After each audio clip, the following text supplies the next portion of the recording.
Hello friends, welcome to খেল দুনিয়া। তো তোমরা অলরেডি জেনে গেছো যে জুয়ান ফার্নান্ডোকে বাদ দিয়ে হাবাসকে কিন্তু নতুন কোচ করে এনেছে মোহনবাগান। তো হাবাস কতদিনের জন্য কোচ হলেন এবং তার সাথে কি ধরনের চুক্তি হলো, এছাড়াও সামনের মরশুমে কিন্তু আরও বড় কোচ আসছে মোহনবাগানে। তো সমস্ত কিছু নিয়ে আলোচনা করবো এই ভিডিওতে।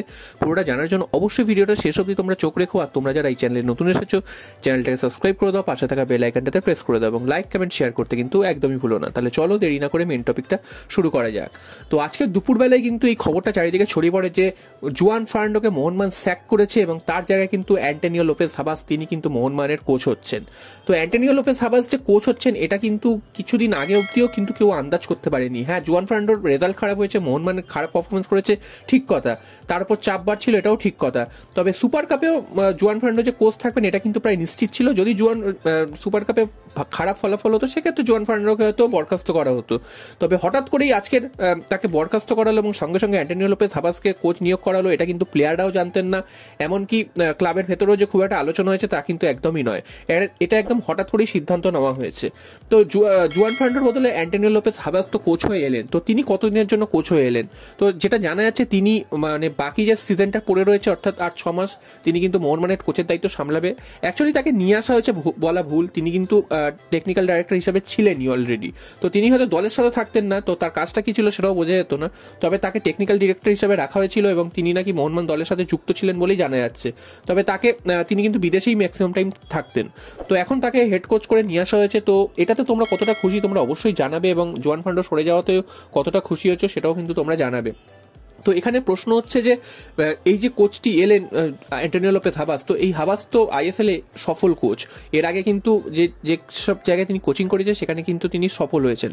তো এই কোচটি সফল হলেও তার কিন্তু খেলার স্টাইল একদমই কিন্তু ভালো নয় বলতে তিনি কিন্তু মেনলি ডিফেন্সিভ ফুটবল খেলেন এবং কাউন্টার অ্যাটাকে গিয়ে তিনি গোল করতে পছন্দ করেন। এই ধরনের ফুটবলটাই তিনি কিন্তু খেলেন, অর্থাৎ একটা কি দুটো গোল হয়ে যাওয়ার পর তিনি কিন্তু পুরো ডিফেন্সে চলে আসেন।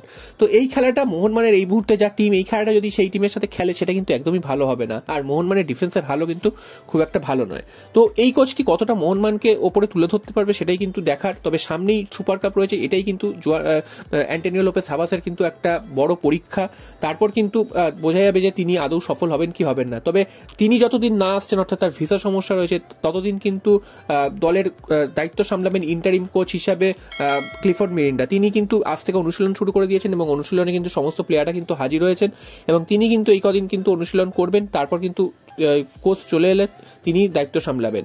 আর আরও একটা কথা যেটা হচ্ছে 6 মাস অ্যান্টোনিও লোপেজ হাবাস তিনি তো সামলাবেন। তবে সামনের বছর মোহনবাগানে কিন্তু এমন একজন বড় কোচ আসবেন যিনি কিন্তু এর আগে কিন্তু ভারতবর্ষে কখনো কোচিং করায়নি, অর্থাৎ নতুন মুখ আমরা দেখতে পেতে চলেছি সামনের মরশুমে এবং তিনি কিন্তু একজন হাই প্রোফাইল কোচ হবে বলেই শোনা যাচ্ছে। তো কে হবেন সেটা তো পরেই জানা যাবে। তবে এই মুহূর্তে কিন্তু এই খবরটা ভেসে উঠেছে এবং সোশ্যাল নেটওয়ার্কিং সাইটেও কিন্তু দেখা যাচ্ছে বিভিন্ন জায়গায় যে আগামী মরশুমে একজন বড় কোচ আসতে চলেছে মোহনবাগানে। তিনি কিন্তু এর আগে ইন্ডিয়াতে কোচিং করাননি এবং তিনি কিন্তু একজন বড় মাপের কোচ।